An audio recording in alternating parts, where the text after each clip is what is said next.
Hispanics back then. So what was the relationship like in the event you guys would encounter one, or you Well, we used to be on the same road. It was a dude named Danny out of Colton. I later seen him in the joint. He became an Emmy. But Danny, me and him used to rob dudes together. in LA County? Yeah, we used to go. We used to go. We used to roam the 9,000 floor, rob white boys, rob whoever. If you wasn't affiliated, rob you. Didn't matter, black, white, Mexican. You was getting it from me and him. Right. You know. Then when I noticed the change, it was a dude named Puppet from Diamond Street, and we were cool with each other because I used to deal with his homeboy Bear also on water back in the late '70s, early '80s, right? And so I seen Puppet and Soledad. We both in G Wing, and I said, "What's up, Puppet?" The first time, he didn't say nothing. See him again, walking down the tier. I'm like, "What's up, man?" Because we used to be on the same road in the county. Uh-huh. And so the third time I blocked him. I'm like, "What's up?" He said, "You know what time it is? I'm with my people. You with your people." And I said to myself, whatever kick off, that's my man right there. Mm. And that's when I started encountering the racial. Right. But I was G Wing anyway, and it was like 7, 8 Norteños in G Wing. So I used to be all the way in the back of G Wing with the Norteños every day, kicking it with them. If I So wasn't with them. when you say G Wing, you're referring to the pen? Yeah, Soledad. But Okay. see, in the LA County Jail, the first time I seen somebody get killed, I seen him get killed in 32, 3400. He got killed at the phones, right? All the phones used to be outside. The Mexicans rushed him, and about 10 of them stabbed him up to death. I come to find out is because they said when he was in Tracy, I didn't know these politics then. He wasn't representing Serrano. He wasn't representing North either, but he was scared of the Norteños and he didn't go on the mission. So they ended up catching him in LA County Jail and smoked him. Wow. And so on this first arrest that landed you in the county jail, did you end up going to the penitentiary behind it? Yeah. I had a body in a robbery. Yeah. And so what year was it when you hit the pen, and what was the political makeup back then? What was going on, with the blacks and the with the blacks and the Hispanics, and also just within the black politics as well, with the Crips and Bloods and BGFs and all that type of stuff? I hit Soledad in 1982. All right. When I hit Soledad, you had dudes like Big James Miller, rest in peace, who brought the Harlem Godfathers to Crippin, and you had JJ from the Grandies, you had Half Pint from the Grandies, you had Big Von from Venice Shoreline, you had Priest who had like a 25-inch arm from Hoover, you had Big Clay from Hoover who had like a 25-inch arm. I'm not exaggerating, man. Dude's arms were humongous. The dynamics of that was we had a Crip car. It wasn't a Compton car, a Watts car, a Hoover car, an IE car per se. It was none of that. Because Smitty from IE, he ran with us. Oh, Smitty, man, that was my man, from San Bernardino. All I knew was IE. Anyway, he was real tight with me. He taught me a few tricks. But it was a Crip car. The Right. Damus were really, really small. And they weren't allowed to flag. Not as Soledad in that year in 82. And Bounty Hunter Red and Itty Bitty from Luders Park, they wasn't going for it. So it was a melee with them. And now that I think about it, Killer from 107 Hoover, he was in Soledad with me. I forgot about you, Killer, being in Soledad with me. I know we was in Tracy together. They took off on them in F-Wing, I believe it was. And that ended, was no more Damus there, literally. They all left. But they left correctly. They didn't leave as punks. So the dynamics was Soledad was a Crip stronghold up until 83. And you had BGFs there, but we were the strength. You had Northern California brothers there, but we were the strength. That's when, it was Norteños there too. Norteños and the Serranos were enemies. And that was it, bro, And the Crips and the Bloods, or the Crips and whoever else, or whatever cars, but we didn't really get into it as blacks. Uh-huh. They didn't want to see us. I'm just saying what it is because we had the sheer numbers. Right. And we had structure, but we had renegadeism, if you can understand both edges of the, Crips would take off. Right. And we put security on each other in the showers. We had structure, so it was a different thing, man. And so I've always heard also back then that Crips and Bloods in the pen back then, they were allowed to flag and wear colors and have rags and stuff like that. When I got to Soledad, when I got to R&D, R&R, they gave us a bundle. In the bundle were 2 packs of what we call Ruth Russian, because she was director of corrections then. It was white little thing of cigarettes, tobacco that's like bugler, right? It was 2 books of matches. It was 2 blue bandanas in your bundle. When I initially came out of R&R, yard was coming in. All these men were coming down the yard. You know, these dusty, that's when the weight pile, these shoes, boots, and they just strolling. And everybody got on blue rags. The first 2 things I thought was like, damn, everyone old enough to be my daddy. Then I was like, damn, I ain't never seen this many Crips except at the World's Greatest Film Festival I went to in the 70s. And I like, I ain't never seen this many Crips like this. But it turned out that's not what they were. They just were dudes that were wearing their blue bandanas. Dudes have been down since the 70s or whatever. Now, because bear in mind, say you've been down 10 years. That means you've been down since 72. So what does a blue bandana mean to you? Literally nothing. Right. A strong influx of us didn't come into the penal system until my generation, when they made SB 42, which started trying us as adults. So blue rags were nothing. Yeah. Tracy gave you 2 red rags in your bundle. You know, so that's how that went, man, you know. So it was a different thing, you know, and then they gave out tobacco. Like, you can go down to the police office, give me some tobacco, you know, and then they give you a pack of white tobacco, a pack of Ruth Russian. and can you or are you able are you able to elaborate a little bit on maybe the blue notes, the CCO, or anything like that? Did you ever have any experience with that, or individuals who were involved? I'm gonna say it just like this, man. Everybody think I'm a blue note anyway. I love the blue notes.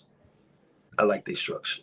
You know, and but when CCOs originally started, it was positivity in that. The structures were positive. And excuse me, real quick, I hate to interrupt. Can you break down for the viewers who may not be aware of what those are?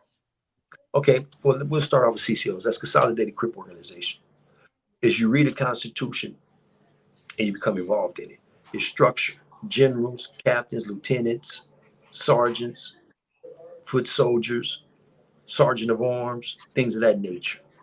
They were like the vanguard of the Crip Corps to a certain degree. Then you had the Blue Notes come, which initiated from Death Row with the homies from Raymond Crip and what have not, Big Tretch, Big Evil, you know, and took. And so here comes the Blue Notes. The reason I gravitated more towards the Blue Notes was because if anything happened to a Crip, the Blue Notes were going to take off. With the CCOs, it had to be something happened to a CCO from my point of view. Right. You know, I'm speaking only on my point of view, not factual. I'm speaking on my point of view. Right. So they were different factions of the Crip Corps, and then you had your Crips that were uncut. Not up under no paperwork. So that's how it was with them, and nothing more to say about it. But like I said, I dig the Blue Note. And so back then, when did you say, because in the county jail you said there was no beef between Hispanics and the blacks? So when you got to prison, was that type of element was that going on then?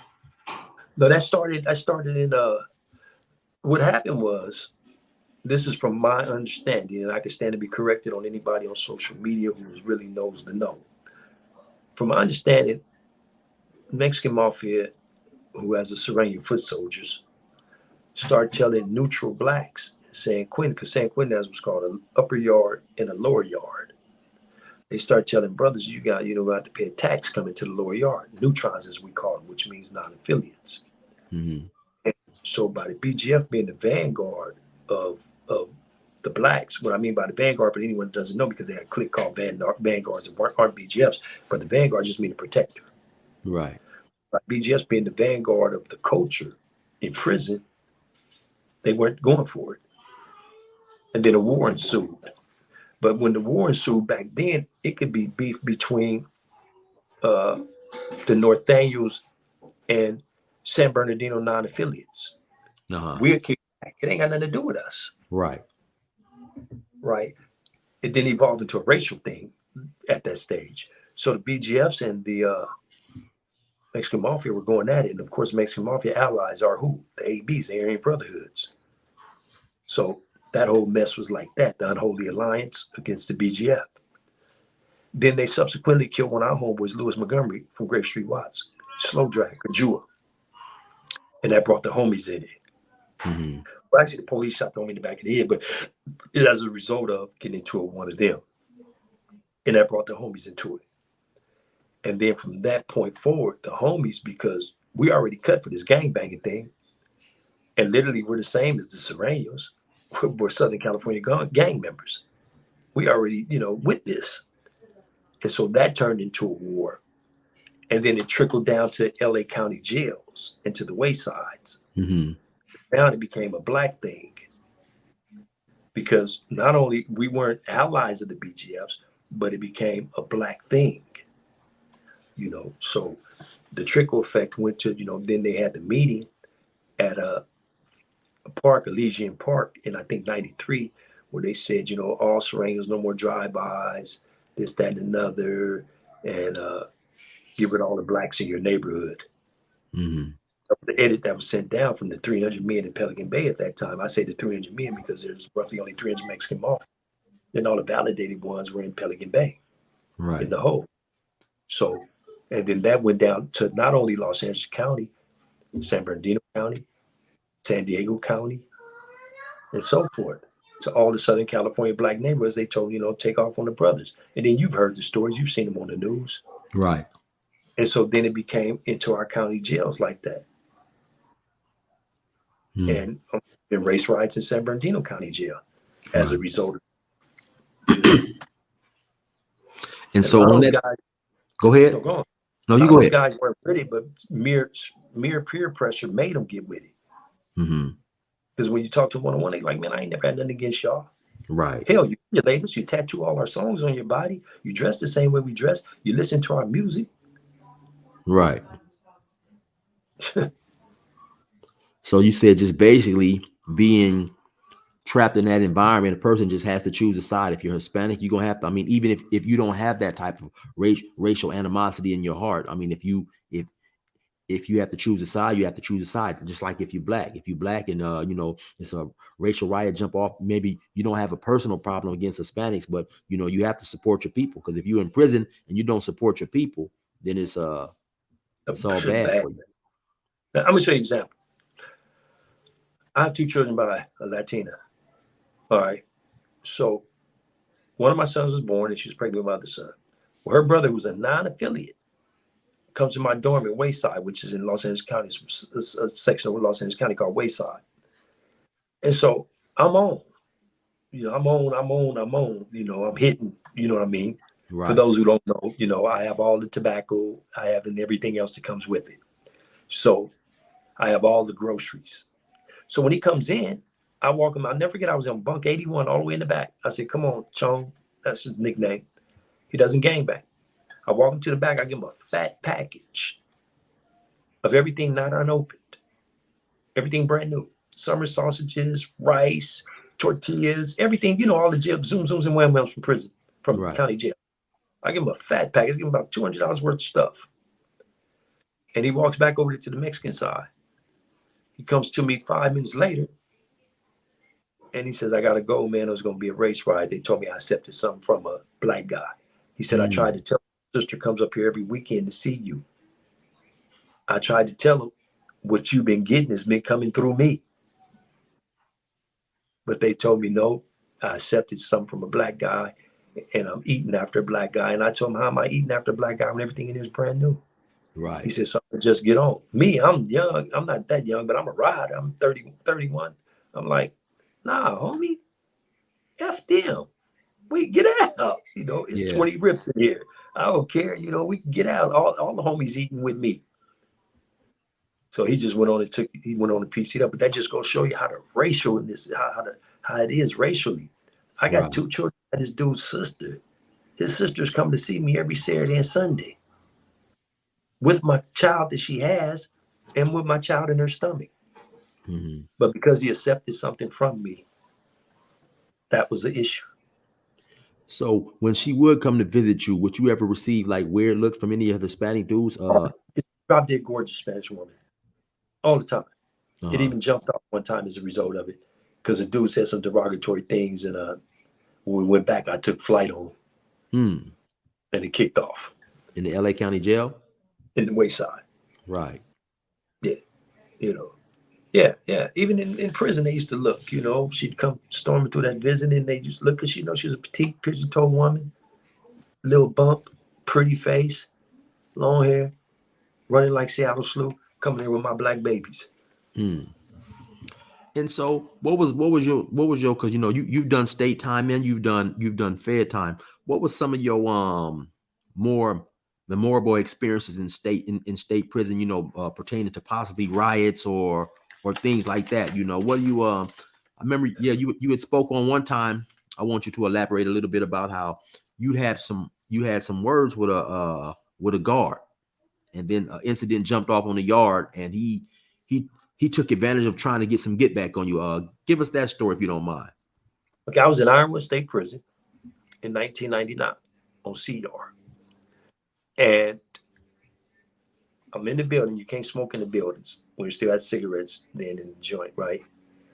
And so he did we have to, I don't know if we had cigarettes in the joint, but I had cigarettes. Either way, I was smoking in the building. Yeah, you can still smoke in Ironwood. And he told me, go outside with the cigarette. I'm like, man, I ain't going outside. It's 100,000 degrees out there. Ironwood was a hot spot in Blythe, California. Right. So he said, go outside. He said, well, I'm going to tear up your cell. I'm going to send, he was in control, which is the guard tower where the guns are at. So he said, I'm going to tear up your cell. I said, I don't give a F. Tear it up. I said, ain't nothing state in there. The only thing in there is personal property. You can't take nothing because I didn't wear state stuff too much except for visits. Uh-huh. So he got hot. Oh. Blew my, yeah, take that, And now here it is almost a week later, the Pisces are having a soccer game against the Sureños. So it's about 500 essays, Latin dudes or Latinos on the yard. It kick off. When it kick off, I'm sitting on the bench waiting to come in because I worked in the kitchen. Now, one quick second, you do me a favor when you say kick off, you got to explain, because like I say, I got people from everywhere, and a lot of people aren't familiar with the prison term. So explain that it kicked off. A melee. Between who? Between the Sureños and the Pisces. Okay. Because they were playing soccer and they had a lot of money bet on the game. They used to bet big money against each other on the game. Right. Big money by street standards. So it kicks off there. All you see is a bunch of Latinos on the yard going at it with each other. And you have 5 towers in prison. 5 buildings, 1, 2, 3, 4, 5. And they slide their windows open. Then you have a tower, which is all the way across the yard. It has firearms.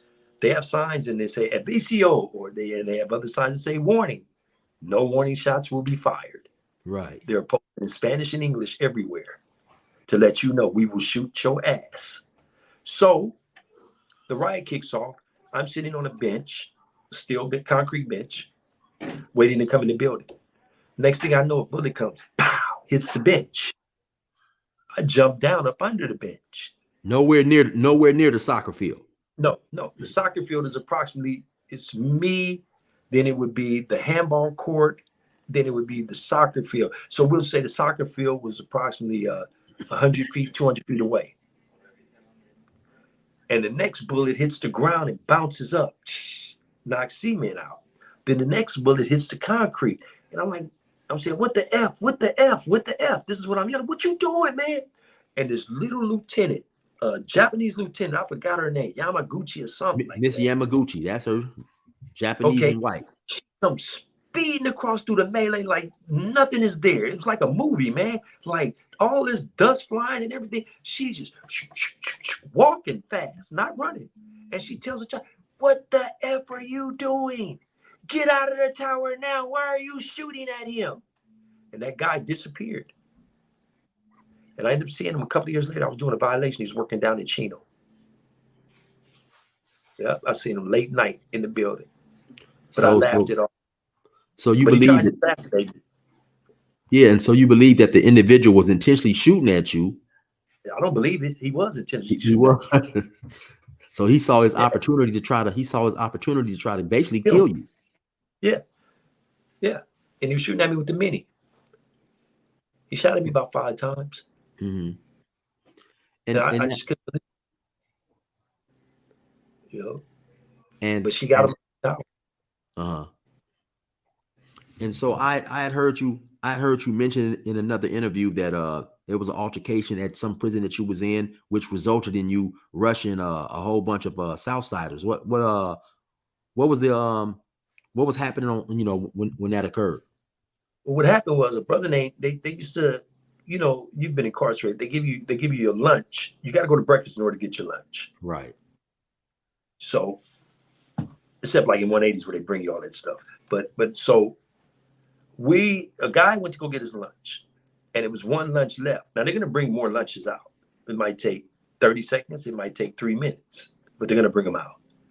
So it was one lunch left, and a guy T was in the line, and like 5 Serenians were ahead of him got lunch. There was a Serenian behind him. So T went to go grab the last lunch. Serenian grabbed and said, "You see Serenian right here," grabbed the lunch and pushed.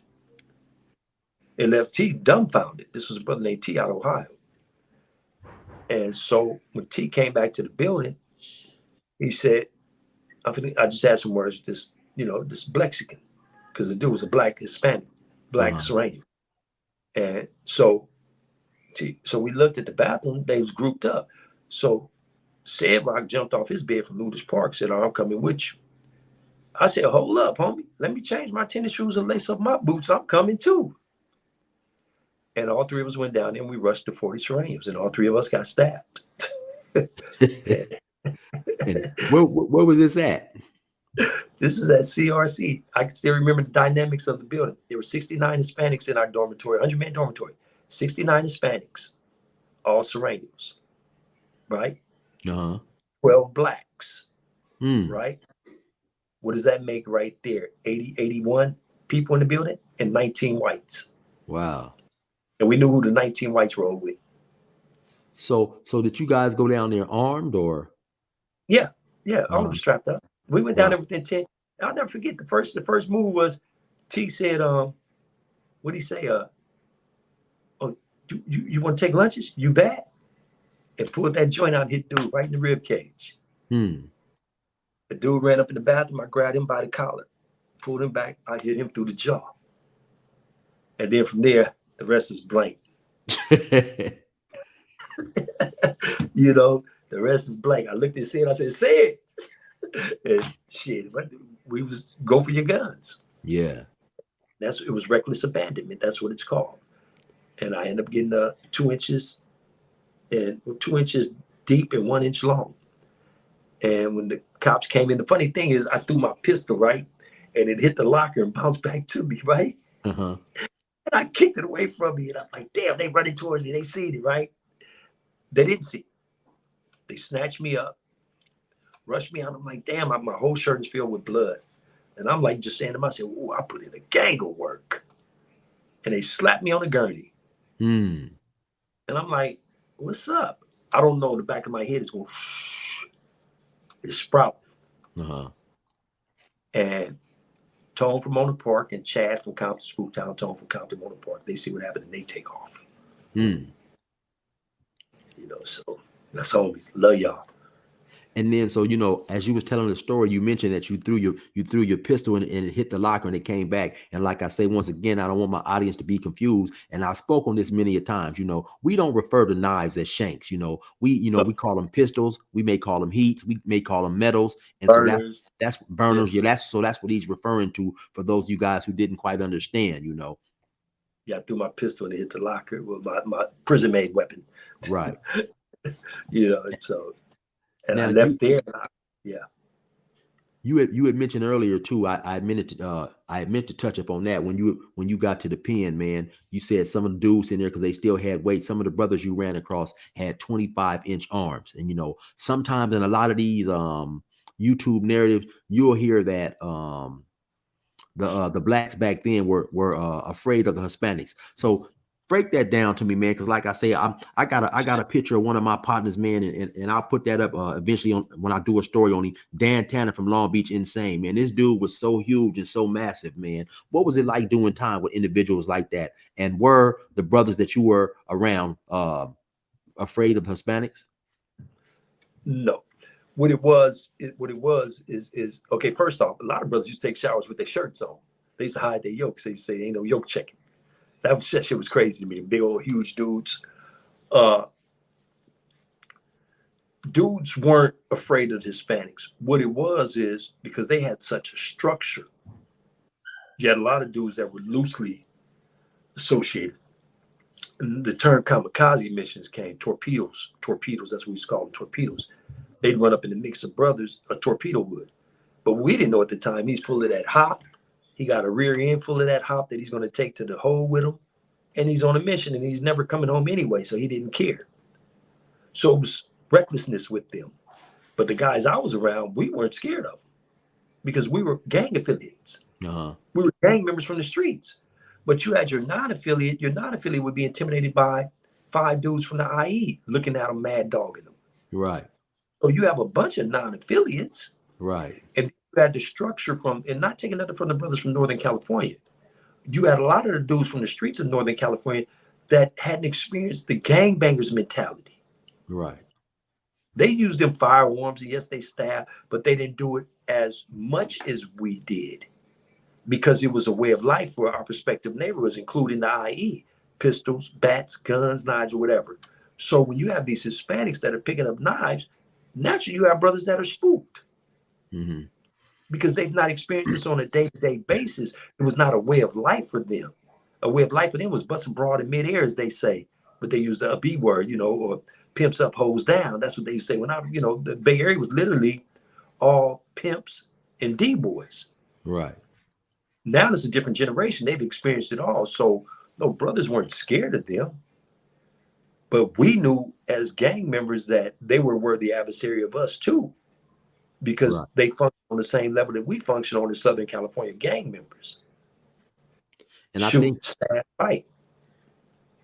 And I think you touched on something that was extremely important. As you say, everybody in prison, is everybody in prison is not gang members, especially with the black population, man. And so you have individuals who may have just made a mistake. And so they're not used to all that violence in that type of lifestyle. And also due to the blacks and brothers having, like you say, being loosely structured and loosely organized, we're not all forced to function under one umbrella, as opposed to the Hispanics when they come in. If you're from Southern California and you're Hispanic, you're going to be forced to run under a certain umbrella, at least to a certain extent. You're required to do certain things at least to a minimum.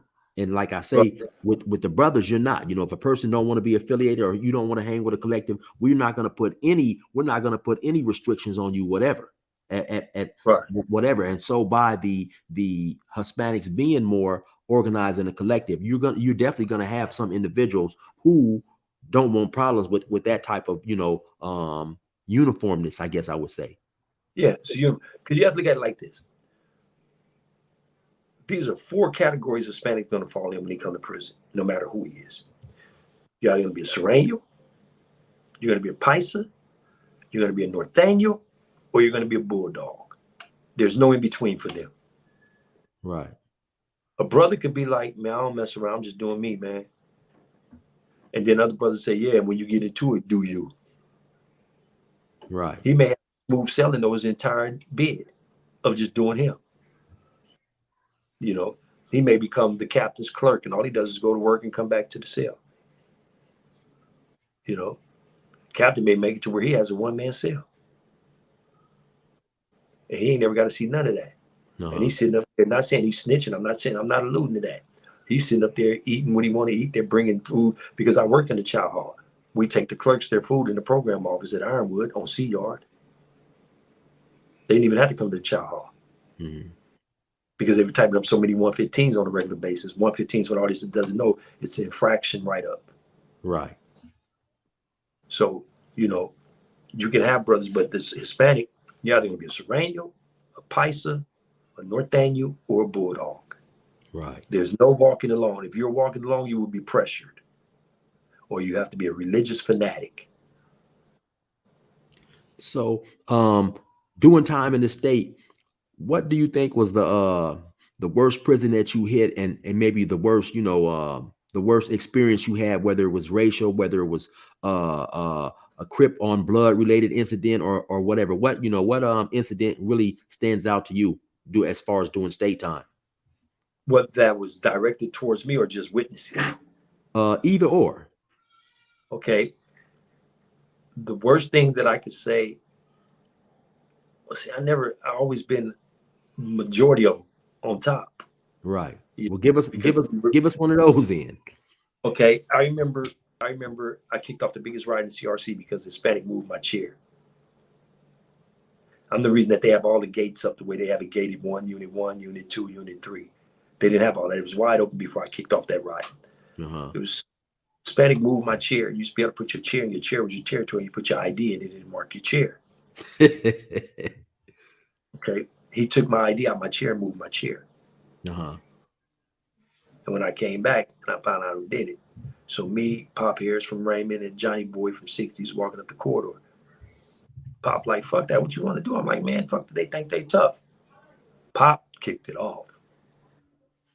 And then it went from there. And it was the biggest ride in the history of that place. And after that, they gated that joint up, right?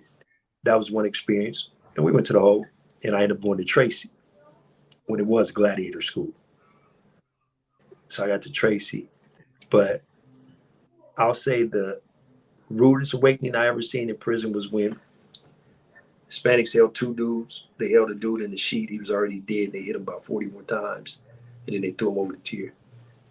And And so, go ahead. He had already been dead for about 3 hours. And so when you see a situation like that, man, and you're in prison and all these ruthless type of things is going on around you, does that do to one's psyche? I mean, does it scare you? Does it make you feel you got to go hard? How did you take seeing situations and scenes like that where people was losing their lives, or you had the potential to lose your life on a daily basis? I was already desensitized to a lot of things because, I've been participating heavily in the gang activity in the streets. Yet, when you come to prison and now you have a knife in the place of a firearm and everybody's not equipped to stab someone, right? You become desensitized with, an abnormal reaction to an abnormal situation makes it normal. If you get in the corner being stabbed up by two more blacks and they ain't got nothing to do with me, that's an abnormal situation. But my abnormal reaction is, man, let me go take a shower. We finna get on lockdown. Yeah. Let me shoot up here. They don't, I mean, that was deep right there. Cause like I say, I done a lot of time myself too. So restate that again and break that down. So this is what he said, y'all. He said that when he's seeing two people get stabbed, he might be seeing two blacks stab another black, and it has nothing to do with him. His first thought is, I want to hurry up and go hop in the shower before the police catch wind of what's going on, because then we're going to be locked down and I'm not going to be able to get a shower. I mean, like you say, break that down, man. That was deep. An abnormal reaction to an abnormal situation makes it normal in prison. It's abnormal to see a man getting stabbed by two other men. The abnormal reaction is, the thought that goes through my head is, I got to go take a shower. We're going to be on lockdown. That makes it a normal reaction. I have to go wipe my rear end and wash myself. That's normal, right? So that's an abnormal reaction to an abnormal situation makes it normal. And from time to time, man, when I do stories, I'll have individuals who will leave a comment, and it will basically be in context with what you say. And I tell people, man, you're trying to give me a normal solution to a penitentiary problem. They try to use all this free logic to solve a penitentiary problem. And I tell them, man, hey, it just doesn't work like that. Sometimes you just don't understand. It's a different type of beast in prison. Man, I picked up 18 more months when I was 10 days to the house. Guess why I picked it up? Why is that? Because the dude bumped into me and didn't say, excuse me. And if you wanted to, you could have let it slide and just went on to the house. But And the cold thing is I was by myself when it happened. So didn't nobody see? Didn't nobody see that BRY DOG could have didn't stand up or represent the way he did? And like I say, a lot of times I believe sometimes our worst enemy is ourselves, or who we believe are who we believe we have built ourselves up to be. Because now you're not only dealing with everybody else's opinion, and when you're serious about this lifestyle, damn everybody's opinion. You've built up a standard about yourself. Because like you alluded to earlier back in the day, earlier in the interview, your reputation is only thing that you have. So now Right. bump everybody else looking, I'm gonna know that I didn't do nothing. I'm gonna know that I didn't respond in a way I felt was up to my standards. And so Yeah. I must do this regardless of 1,000 people looking or nobody looking. So yeah, break that down. So the man bumped to you and He bumped into me. So I walked up to him. He was walking down, through the building. I said, "Hey, check this out, man. You just bumped into me. It don't matter if you're red, green, black, blood, crip, anything around here. You're supposed to say, excuse me." And he politely informed me that when you see bloods pushing, get out the way. And I didn't know how to respond, but in a violent nature. Right. And next thing I know, I was sitting in San Quentin. I was supposed to went home in March. I went home in September the next year. So let me ask you, because I've been in situations, where I've seen individuals get caught up in situations like that. So how did it feel 10 days later, knowing that that was the day they were supposed to call your name and be sending you home? Did you regret what you done, or what was your mind state? My mind state was like, damn, man. I was going home this morning.